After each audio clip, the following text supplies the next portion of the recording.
Welcome to a brand new episode of the Jampack Report today for December the 4th of 2019. Of course, my name is Samuel Adams, and this is a daily gaming news podcast meant to bring you the hottest news from around the industry 5 days a week, Monday through Friday, right here on YouTube and podcast services around the world. So if you enjoy the show, you like what you see, be sure to hit that subscribe button and stay up to date on your platform of choice. But man, do I have some news for you today as we clean the glasses and get ready to dive into it, because the Resident Evil 3 remake is 100% real, and it has actually been leaked via the PlayStation Store. A very exciting time for the Resident Evil fans. Then, of course, Campo Santo's in the Valley of Gods has officially been put on ice after some rumors began circulating last week after some very eagle-eyed Twitter users began to point out some changed bios for some of Valve's new devs from Campo Santo. Then, speaking of Valve, they ran out of Steam controllers, and if you bought one, you might not be getting one. Modern Warfare's Season 1 patch is out now on top of the brand new Battle Pass, or whatever they're calling it. You know what it is when I say that. And finally, the Master Chief Collection is climbing up the Steam charts because Halo Reach is very, very popular with the PC crowd. And that is our lineup for today's show, but without further ado, let's go ahead and dive into it. First off, Resident Evil 3 Remake art appears on the PlayStation Store. Cover art for a remake of Resident Evil 3 Nemesis has appeared on Sony's PlayStation Store. News of the leaked cover art comes via GameStat, which calls publicly available information from Sony's API. In Western markets, the game will be titled Resident Evil 3. Alternate art includes a listing for Biohazard RE3, likely intended for the Japanese market.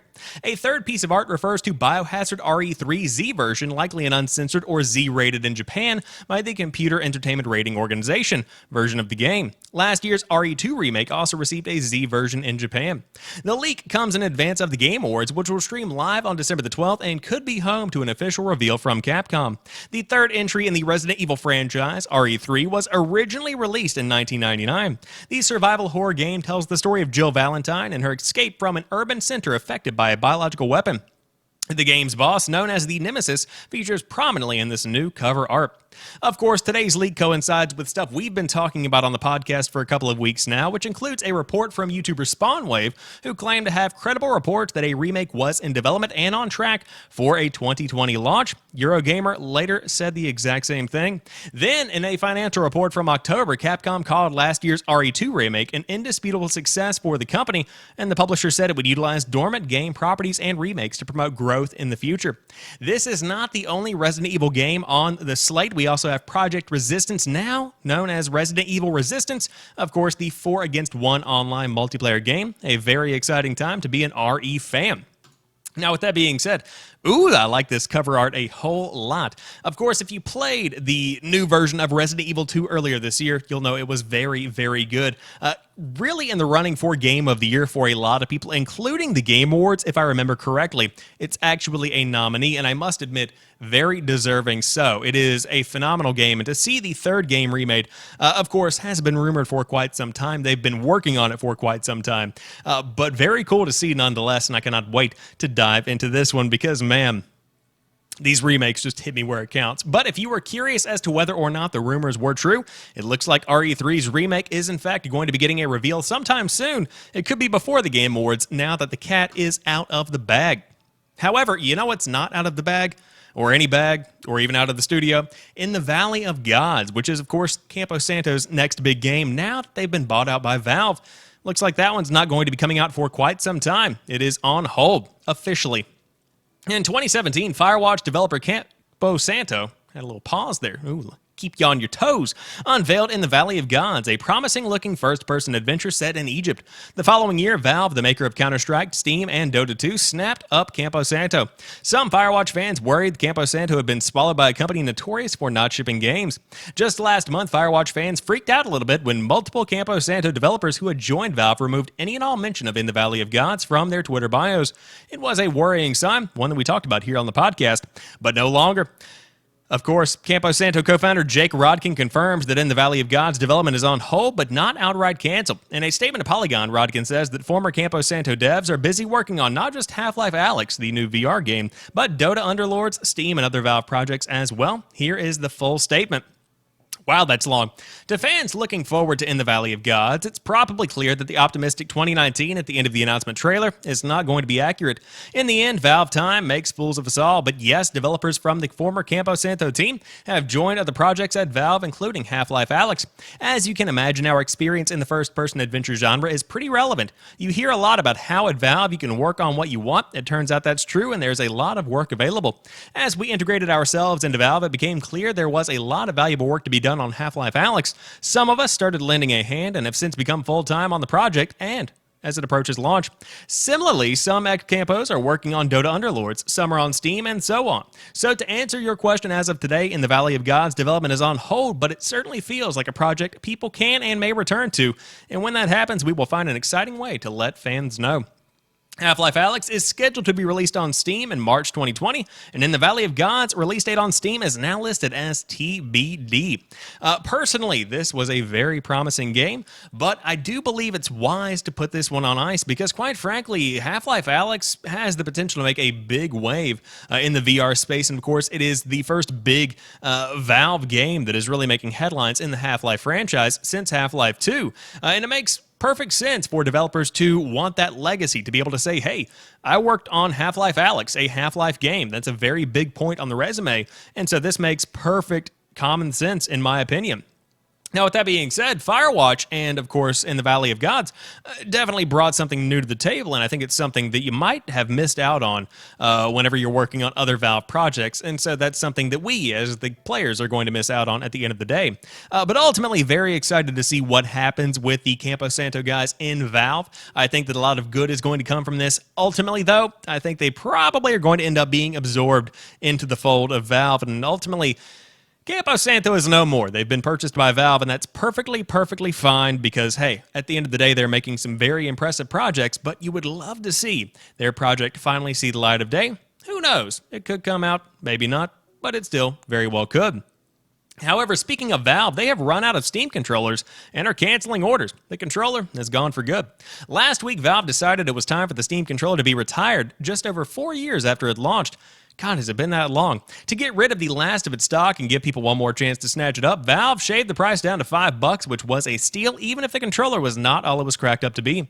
Unfortunately, it looks like the remaining stock has run out before the orders have been fulfilled. People reported they'd received refunds out of the blue, even for controllers that had allegedly shipped. Following that, Valve informed customers that it mistakenly took more orders than it was able to fulfill. Unfortunately, since it's not making any more of them, it can't just wait for more stock. The Steam controller is officially dead then, along with the Steam Link and Steam machines. Valve launched its bid to take over living rooms only 4 years ago, and now the whole ecosystem it developed has been shelved.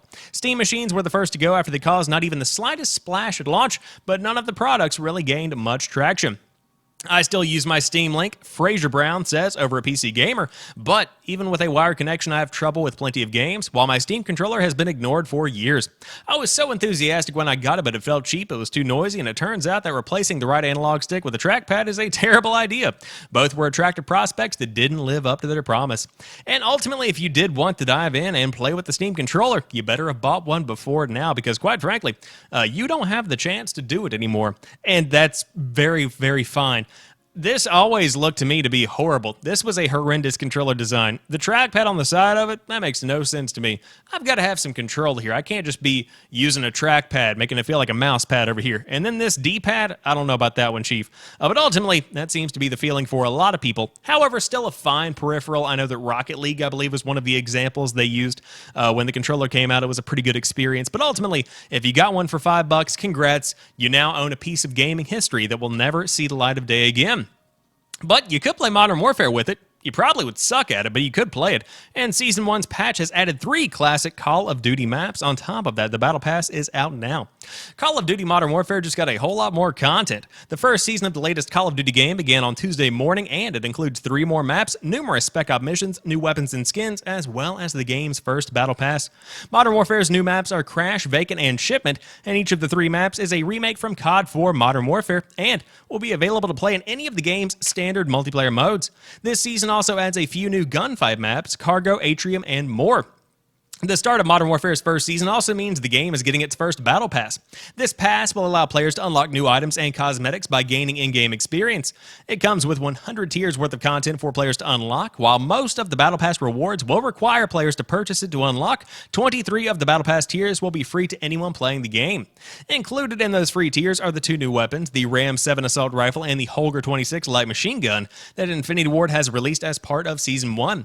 This also brings 3 new game modes to Modern Warfare. Reinforce, a game mode that first showed up with Call of Duty Ghost, is a limited respawn mode where teams compete to capture flags. When players die, they'll stay dead until their team captures one of the flags, which will allow them to respawn.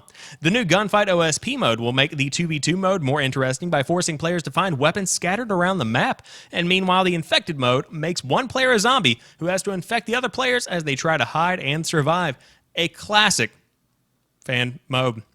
But Modern Warfare Season 1 patch is out now on PC, PS4, and Xbox One, and if you wanted to dive in, you certainly can. Very good times. Love the 3 classic maps, specifically Crash. Ooh, man, I love some good, God, that's good stuff. But if you did want to dive in, again, the game is phenomenal, and of course it was on sale over the weekend, so a ton of people are probably getting into the game right now. Kind of like the Master Chief Collection on PC, because Halo Reach is out now, and you can definitely tell because the Steam charts are lighting up.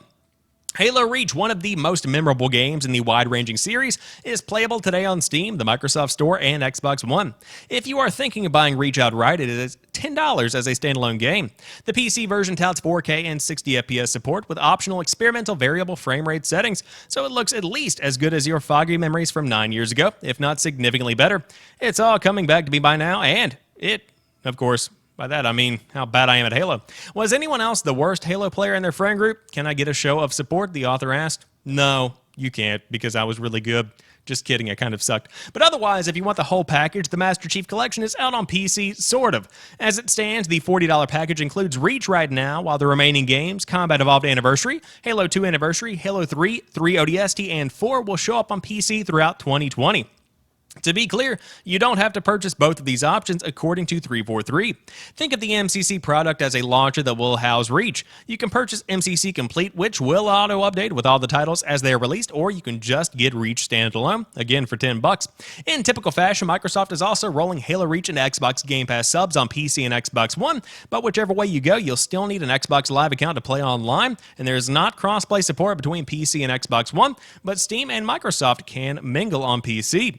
So far, so good, at least at launch. Of course, the Master Chief Collection is currently the 4th most played game on Steam today, with a peak concurrent player count of around 138,000 users, and I bet it'll climb even higher tonight after work. It's fun to see Halo sitting above D2 on the Steam charts, but next up, of course, for the Master Chief Collection, is Halo Combat Evolved Anniversary in early 2020. And so, we have Halo Reach finally. Of course, I tried to play via the Xbox app on PC, download it via the Microsoft Store, but ultimately I couldn't get it to start right now through Game Pass, so that could be a bit of an oversight on the PC side of things if you do use Game Pass. But it's working on Steam if you did want it on Steam. Again, only $10 or $40 if you want to get the rest of the games as they roll out. I'm actually about to dive into it on Xbox One because, quite frankly, I like playing Halo on an Xbox. It just feels right to me. However, I know a ton of people out there love their PCs and they love playing on PC, so it's good to have that option if you did so choose to play it that way. But with that being said, that rounds out today's episode of the Jampack Report. If you enjoyed this one, drop me a like down below. And of course, if you are listening on a podcast feed, I appreciate you very much. And be sure to subscribe and stay up to date with a show every single weekday. But until tomorrow, you guys have a phenomenal rest of your day. I will talk to you soon, and peace.